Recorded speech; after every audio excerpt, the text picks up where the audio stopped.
My skin is black. What you looking My at? skin Yeah, is black. I feel so good to be black right now. Welcome to episode 92 of the Black in Fashion podcast. I am your host, Lenise Collier, and of course, we cannot start any podcast without acknowledging our sponsors. Of course, all of our black sponsors, all of them are going to be, of course, a black-owned business. One of our newest sponsors is actually Chaos the Brand, which is a ready-to-wear apparel line for women who crave exclusivity. They take pride in creating fun, distinctive, and alluring pieces. Their motto is to live life on every occasion. Get up, get dressed, and live your best life every day. Use code HBIC. We know what that stands for, head bitch in charge. HBIC Chaos for 10% off your first purchase. So today I am joined with Gucckii. Thank you, Gucckii, for joining me today. How are you? I'm doing all right. Thank you for having me. Good. I'm glad that you can be with us today. So I like to do just like a small little icebreaker before I start any interviews. It's real small. It's just called this or that. Pick one or the other, okay? All right. So I'm going to start the top then. So, fedoras or snapbacks? Fedoras. Yeah, that was a given. Jordans or Nikes? Nikes. Okay. V-necks or crew necks? Crew necks. Shorts or pants? Pants. Oh, you is. So sometimes I be stumping people. Sometimes I ain't get a chance to stump you this time. Look at me. Aviators or round shades? Aviators or... But you got on rounds today. Cool. So we're going to jump right in. Tell me a little bit about your background and how you got a career started in fashion, amongst other things, because I know you do a lot. But let's start at the bottom, like where you're from, you know where you went to school at, any interesting stories growing up that kind of led you in this direction. So Gucci the Great, like she already said, I'm from Brownsville, Brooklyn. I went to school, I went to transit in Grand Street. I graduated from Grand Street, but I started at Transit Tech High School. I always won best dress. That was always me in every yearbook. I started basically really designing middle school because I used to dance as well. So I used to choreograph the dances for the talent shows and stuff like that. Okay. So in block parties for certain blocks in East New York and Brooklyn. So I used to design the female clothes, but I started as spray paint, fabric paint, stuff like that. It wasn't really much sewn. I was young. I didn't know too much about it. Mm-hmm. A little later down the line, my Grandma Gucckii, shout out to Grandma Gucckii, she told me the basics of the sewing machine, and then once I got comfortable with it, I'm not nasty with it, so we're going to throw that out there real quick, but I could do a little thing or two. But Shout out to Grandma. Grandma taught me how to sew too. Yeah, Grandma's always the one. She told me the basics, so you feel me? I started doing little stuff basically taking T-shirts apart, putting it back together, or cutting it from another fabric, and stuff like that. So yes. Gotcha. So I heard that a lot of your collections represent different things and different issues, and they tackle autism and domestic violence and stuff like that. So tell me a little bit about that and why that has become an inspiration to you. So I'm the black sheep of my family on both sides. So I just like to. So basically, I'm a double back real quick. My brand, let's call Living Life Apparel, and it basically goes against everything that society says, and basically through fashion. So let me say that through fashion, it goes against everything that society says how you're supposed to live a perfect life through fashion. So you feel me? Most of the time you go on the computer, you see a slim girl, you don't really see a thick girl. That's not reality. That's not, you know what I'm saying? That'll put people in depression. That'll put people in weird places. So I basically just started branding out for everybody. So I touch on things that I noticed that the society/media don't touch on, such as domestic violence and autism, and I suffer with endometriosis, and a lot of people don't know what that is, and stuff like that. So everything I try to see, I watch a couple videos, I watch TV, I see what they don't touch on that's important, and I see that a lot of people suffer with it, and I make a design about it. That's what's up. I'm gonna say that is honestly one of the things that drew me to the interview upon contact, is because I haven't met a lot of designers that actually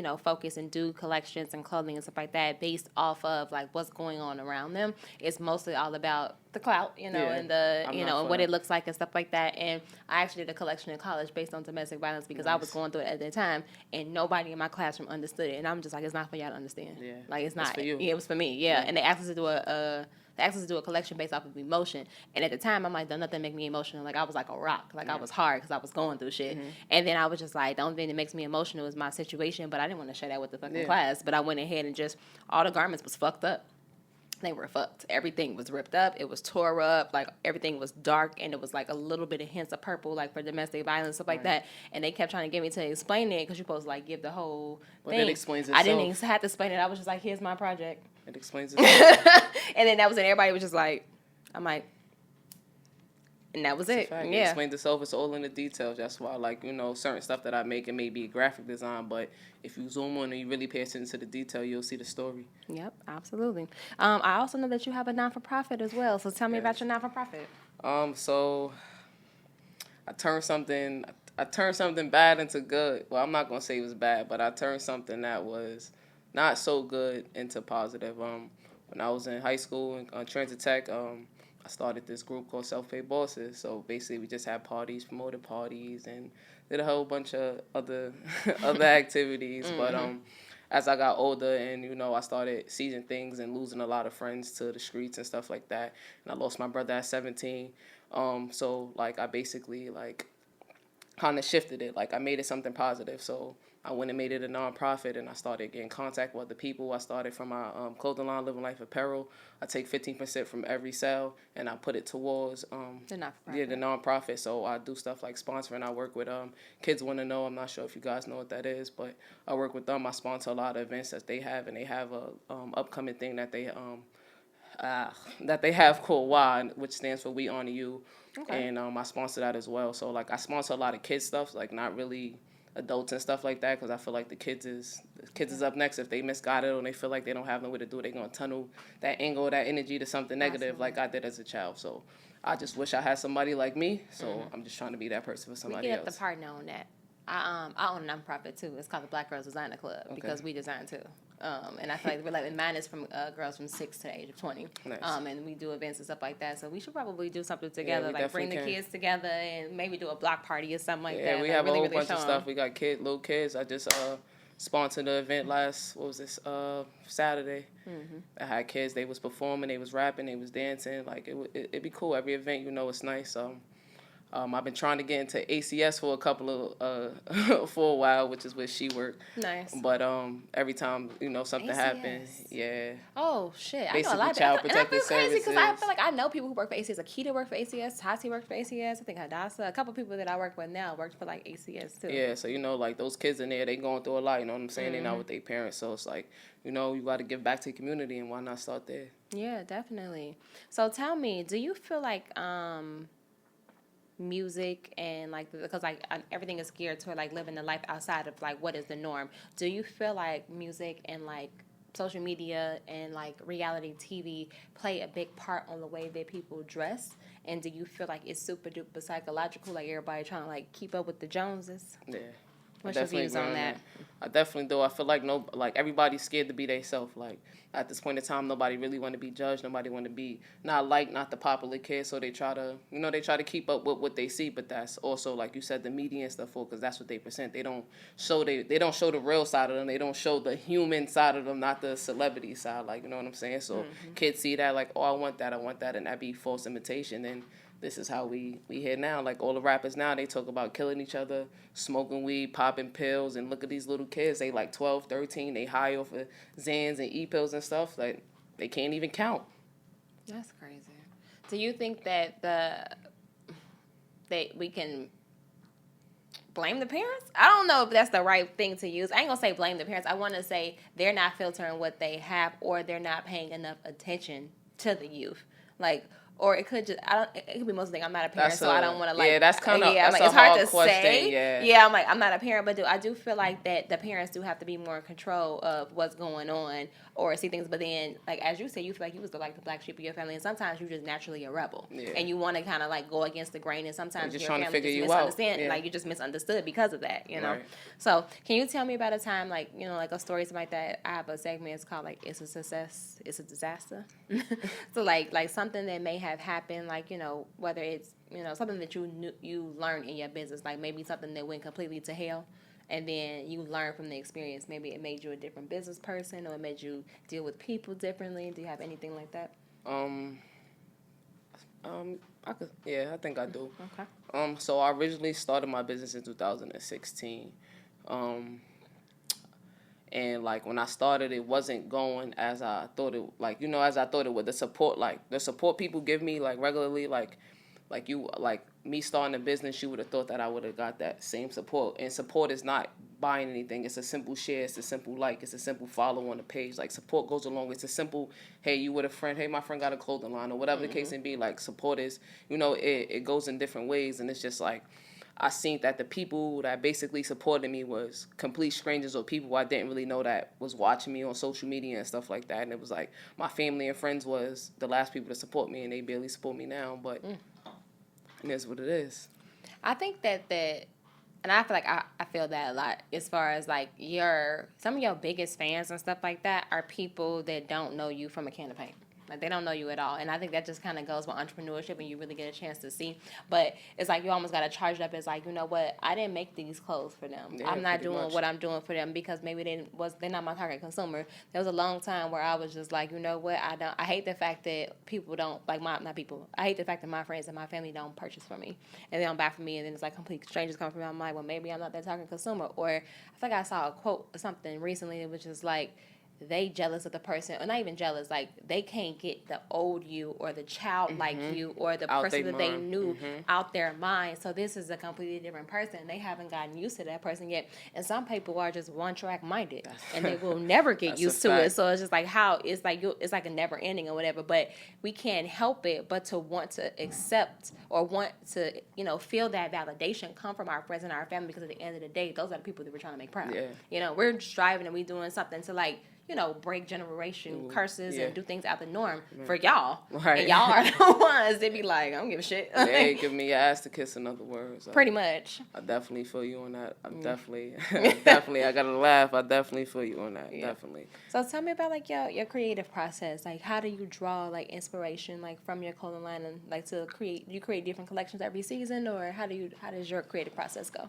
So honestly, sometimes it depends. Like sometimes I may drop something every week. I may drop something every day. I may drop something every month. Like, it depends on how I'm feeling, or it depends on what I encounter. Like I told you before we started this, I'm not really a social person, but when I do go out, I do network. I do socialize. So, and like since a kid, like a lot of people gravitate towards me. So like I could go to a bar right now, and I'll be in there for an hour or two. I probably know 2 people life stories. And for me, like just me listening to their life stories and what they go to and giving them best advice that I can, I'll be done went home and created something and be like, just all right, from the words that they said to you. And I'm dropping it tomorrow, like, or I'm dropping it next week. And I'll be done, have my models out when they're playing. If I know them already, if not, I'm making a post like, hey, I need models for this, that, and the third. Like, I have the type of model I want and stuff like that.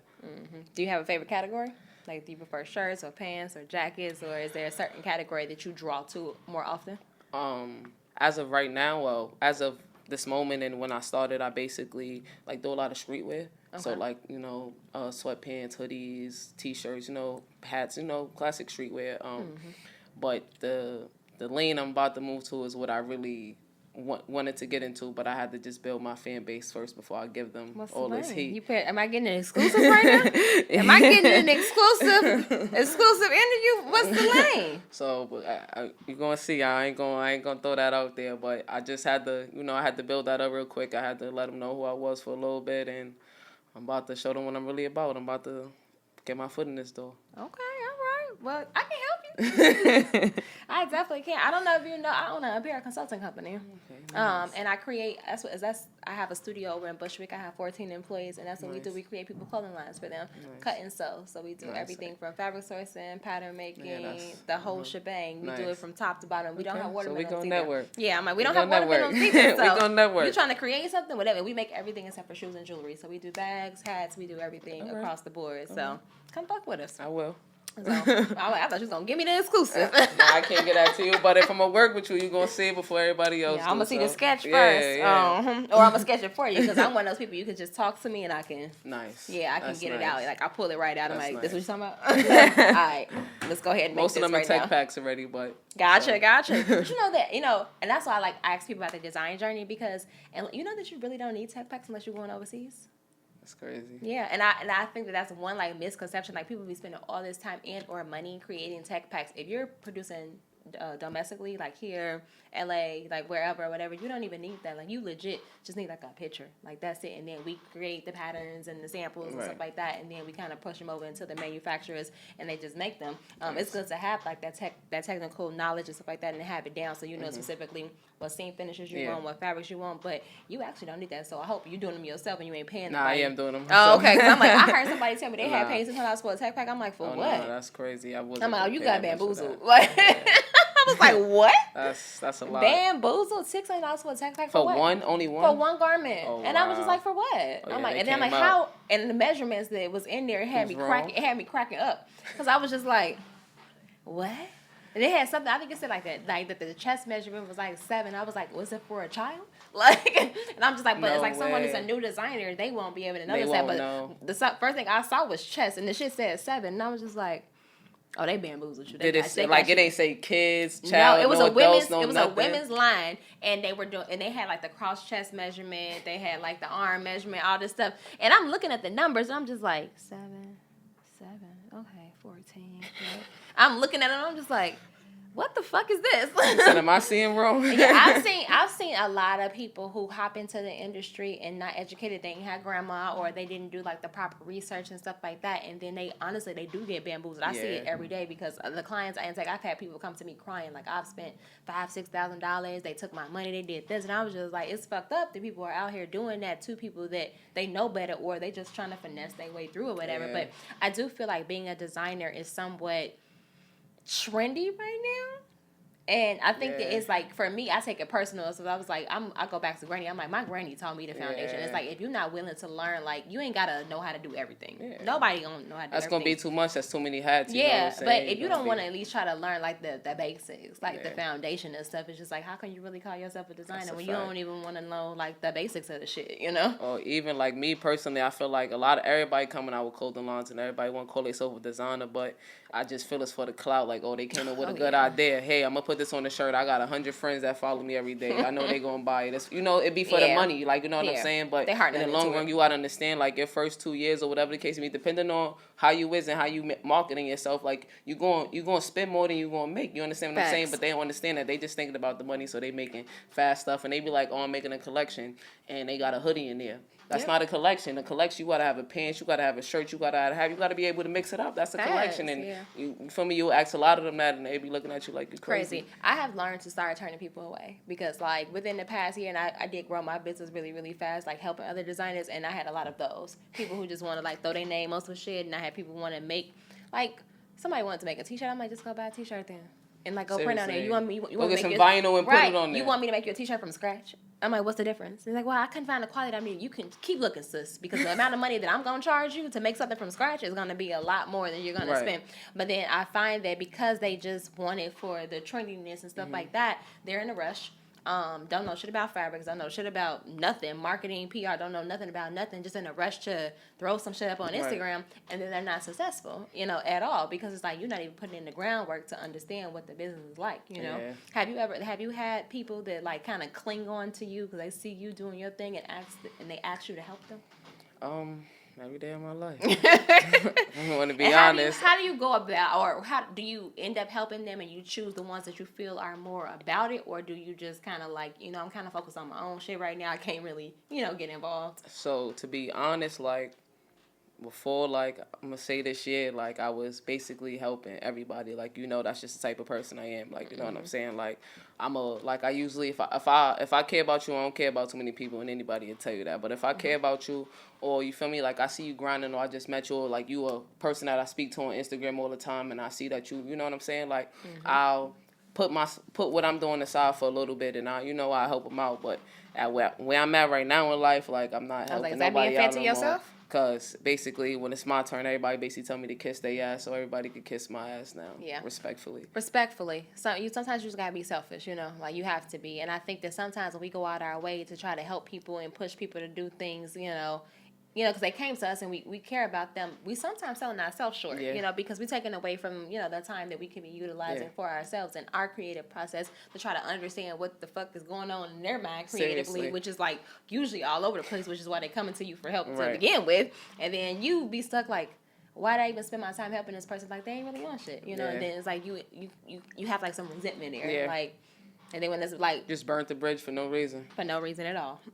So I know you said that you're from Brooklyn, but you don't live here now. So where did you migrate to and why? I went to Jersey. I just wanted to be away from everybody. I didn't want nobody to have easy access to me, knocking on the door. Like, I just wanted to be away. I ain't gonna say start over because I still associate with a few people, but I just wanted to be away. Like, I was living in Brownsville. Everybody knocking on the door. I got to run into everybody. Everybody want to conversate. I be trying not to be rude. I don't really want to talk. I don't got the time to talk. I'm trying to go do something. You know what I'm saying? Right. So I just isolated myself where I could just focus on me and do what I got to do so I can make it. Do you feel like isolation helps in your creative process? Sometimes. Yeah, I feel like that. I feel like that's what I need. I gotta be, and I got a studio full of people. I'd be like, you know what? I'm staying home today. Like, in order for me to work. And then I've gotten to a space, and I think that every business owner gets to a space where sometimes they feel like they cannot work on their business and in their business at the same time. Yes. Because you're trying to go to, like, different heights or whatever, and you're trying to grow. So it's so hard to be in a space where you're constantly trying to train or help the people that, you honestly got to, like, let their ass go. Like, people that's working underneath you, they got to figure it out. Just like how you figured it out. Like, you can give that basic foundation, but then it's just like you got to let them, they got to work with it. Because it's like, I got to move on. Like, I got to do other shit. So that way I continue to grow, but then I also continue to lead at the same time. Yeah, I could grow with me. So Exactly. Do you ever feel like that it has been challenging for you, like, as a black designer, like, really, really, like, taking off in this industry? Like, are you a designer that feel like that you're okay being a black designer and just sticking in that black designer world, or do you actually want to infiltrate that more, that fashion industry over there, that industry? I'll stay in my lane, black designer. That's it. Like, I want to be seen as me. Like, it's hard for black people to get their foot in a lot of things. So you feel me? I'm not gonna. That'll never be me. I'm gonna stay that lane. I always see a split on that because I always ask that question. I'm just like, they feel like they have to create visibility in this so-called, honestly, this white designer industry. I ain't gonna even say white. Maybe European, little Asian, little whole bunch of just shit all over there. But then there's like other people who are just like, no, I'm good. Like, I'm not seeking acceptance at all. Like, I don't want them. So it brings me back to Black history, in all honesty. Like, Malcolm X has one vision and Martin Luther King had one vision. And then you had W.E. Du Bois that had one vision. Marcus Garvey had a different vision. Marcus Garvey and Malcolm X is just like, fuck that. This is Africa. This is it. It's just us. And whereas Martin Luther King and W.E. Du Bois, like, we gotta fit in. We gotta make them accept us, So it's like, it's always a split. So I wonder who my Malcolm X people is, Marcus Garvey, and my Black Panther Party is, and then who is my Rainbow Push, my Martin Luther King, and my W.E. Du Bois people. It's like, oh no, we just gotta fit in. I mean, with that, I feel like if you're doing your thing, regardless, like, you don't gotta fit in. The right people gonna gravitate towards you. Like, so whether it's the people in that industry that you feel like, some people may feel like, me personally, I don't, but some people may say what I'm saying and really want to go that way, but don't feel like they don't want to disappoint they people. But at the end of the day, I feel like you doing what you got to do, and you being you staying true. What's meant for you gonna be meant for you. The right people gonna gravitate towards you. So it's no need to try to make this person like you or make this person want to work with you. They don't want to work with you. They don't want to work with you. Don't stop your grind. That just make you want to work harder. You turn that into a better design or a better whatever you're doing, a better rap or whatever the case may be. You know what I'm saying? Like, it's not about trying to fit in. Like me, like, I don't fit in. Like, I'm a lesbian. Like, you know what I'm saying? Like, it's hard for a lot of LGBT communities, and I'm black, but I'm here. I gotcha. So tell me, I have another segment. It's called It's a Muse.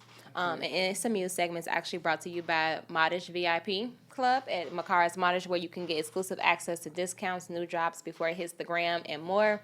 You can add fashion to your lookbook with one-of-a-kind fashion accessories from Makara's Models. You can log on to shopmodels.com and use promo code Lanice in all caps for 10% off your first purchase. So what is something that you utilize to inspire you, whether it is, I usually go towards a mantra or an affirmation, a book, or maybe even a person that you speak to, maybe a mentor that you would want to share with someone else to kind of keep them inspired?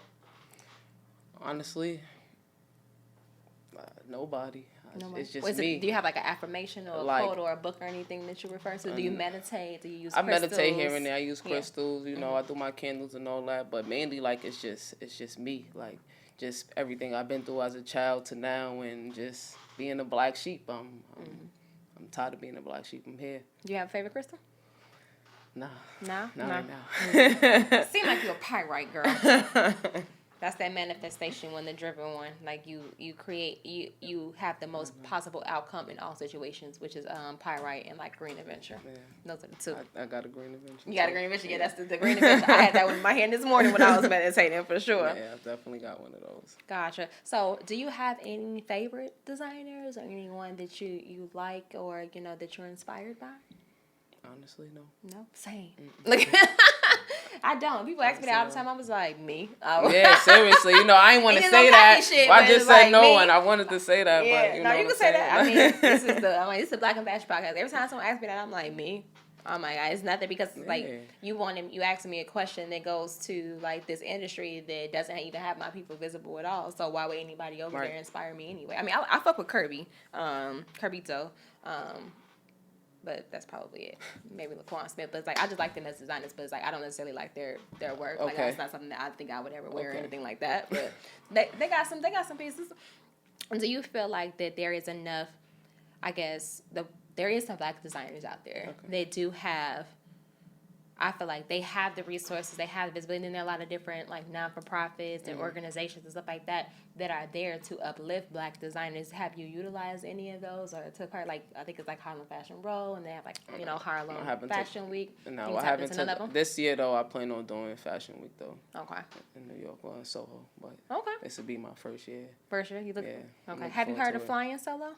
No, I haven't. Okay, it's a store. It's in Soho. It's on Broadway, and all they do is create like it's a store that only takes like new designers, and you can get your stuff like in the store or whatever. They have like different packages or whatever where like you get a rack or something like that. But it helps with like increasing like visibility for your own brand because it's like you get people just walking down the street that can see it. They may not necessarily know your website, and then they have a showroom piece too where multiple stylists like pull from it to give you like editorial coverage. That's nice. Yeah, you should check Flying it out. Solo? Flying Solo. And it's mostly I would say it's mostly black designers and a lot of like streetwear, urban designers. Like that's what the store I feel like is kind of pretty much stacked with, and it's right in the middle of Soho. That's what's up. Yeah, so definitely check that out. Yeah, that sounds like I ain't gonna say fully sounds like, but it sounds like a store in Harlem called Different Not Alike because they take a lot of upcoming black-owned business because I have my clothes in there. Oh, nice. Do you find that you make more money just going to direct to consumer, or have you feel like you've gotten a lot of traction from having like your space in like stores? Having it in stores and a little bit of both. I could definitely say a little bit, like half and half. Like the stores, it was more or less like I enjoyed it because it was like I don't really know nobody that's coming in there. You feel me? So it felt good. Like, you feel me? I see people call me on, get a text message like, hey, I just seen somebody in Harlem with your stuff. Or, hey, I just seen somebody in the Bronx with your stuff. And it's even such a small world.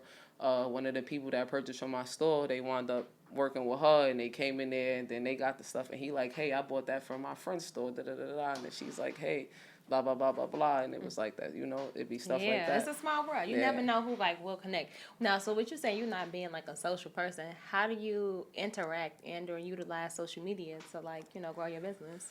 So I definitely do the social media thing a lot. When I do go out, though, like I stated earlier, like, I do know how to be social, but I'm not, like, people, they do stupid stuff. So, you know what I'm saying? Like, I'm going to be honest, and I don't have the patience for that. So it's like, like I pick and choose. So like if I go in a room, like, and say if I came in here and there was about 10 people in here, I wouldn't have said nothing for about 10 minutes. Like I'd have spoke when I came in, but I wouldn't have said nothing for about 10 minutes because I would have felt everybody's energy and see who I want to speak to and see who I don't want to speak to. Gotcha. So people would take that, I mean, you could use that as not being social, but people would take that as I'm being funny. It's like, nah, you're just not the type of person I want to interact share my with. energy with. I literally was just watching a video right before you came in here about a girl saying that she was at her workspace and that not everybody, but like a couple of employees had approached her manager and said that she don't like me, she don't speak to me. She's like, I'm not obligated to speak to you.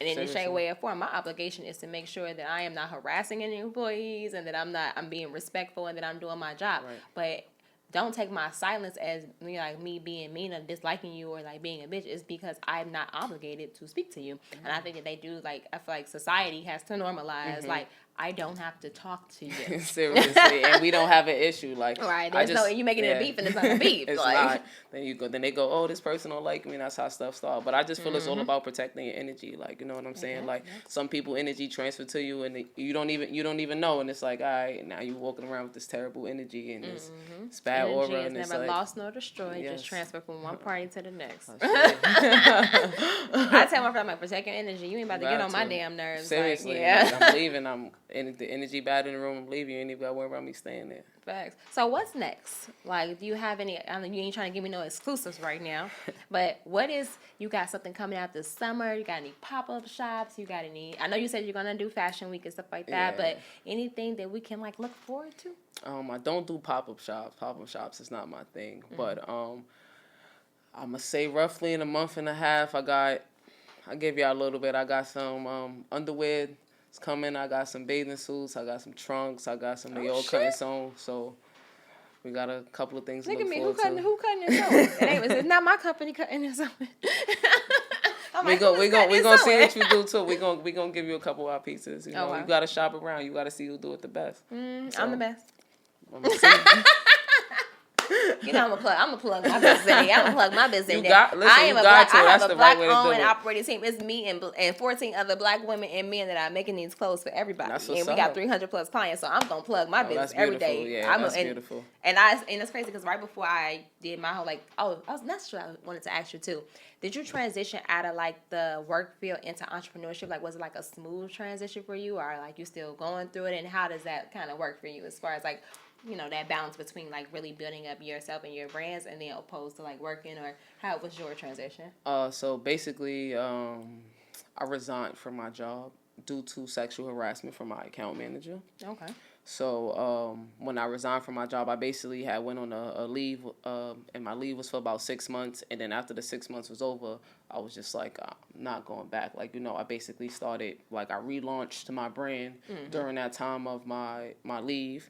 I relaunched my brand, and then I was just like, basically, I said, fuck them. Like, and since I quit, I make more money by myself than them there. So yeah, I literally just said this to somebody yesterday. I'm like, when you work a job, there's a cap on your salary.